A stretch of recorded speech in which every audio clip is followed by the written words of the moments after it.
Welcome to my presentation on business communication in Australia and Microsoft Teams with a focus on project status reporting. I'd like to share with you the content of this presentation, and we'll kick it off with a quick introduction. My name's Anthony ArevaloA, and I'm in the Dual Masters MBA and Global Project Management program. I'm currently a Vice President, a Learning Global Project Manager for a global financial institution, and I have qualifications on project management, Agile, Lean Six Sigma, change management, Kanban, design thinking, and instructional design.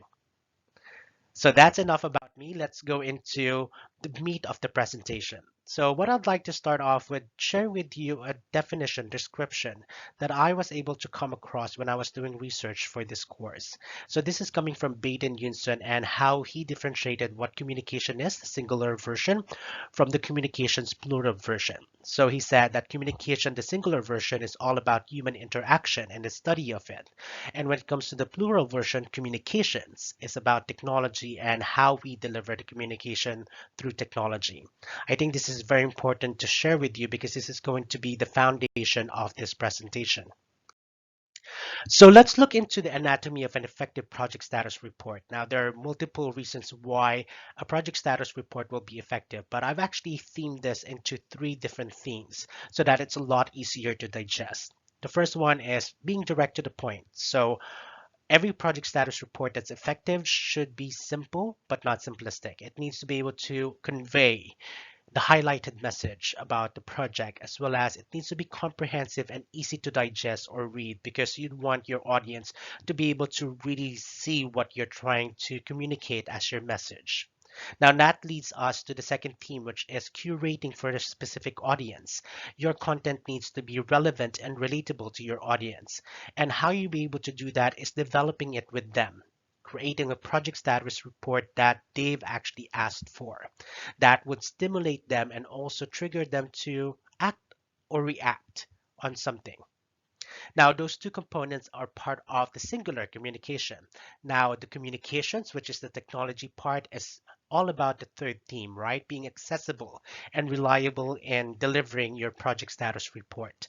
So you'd want your audience to really go into a single source or single channel, and you'd want your platform to be real time because you don't want someone to be reacting on something that is 2 weeks old.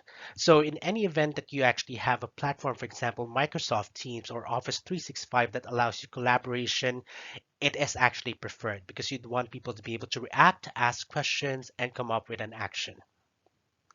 So there are two examples of project status reports, or maybe two types that you can actually look into. You have your electronic and digital, and you have your physical and project radiators. I've shared here some of the examples. As you can see, Microsoft Teams is highlighted as an electronic digital version of a project status report, and that could be the platform of your choice.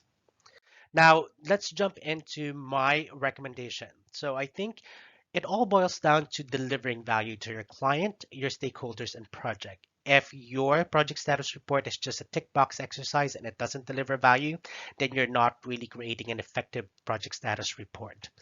Remember, be collaborative. Develop it with your audience so that they know or you know what they want and they see what they want in your report. And don't be afraid to evolve your report. It could start very basic, simple, and then you iterate based on the needs of your stakeholders, your clients, and your project.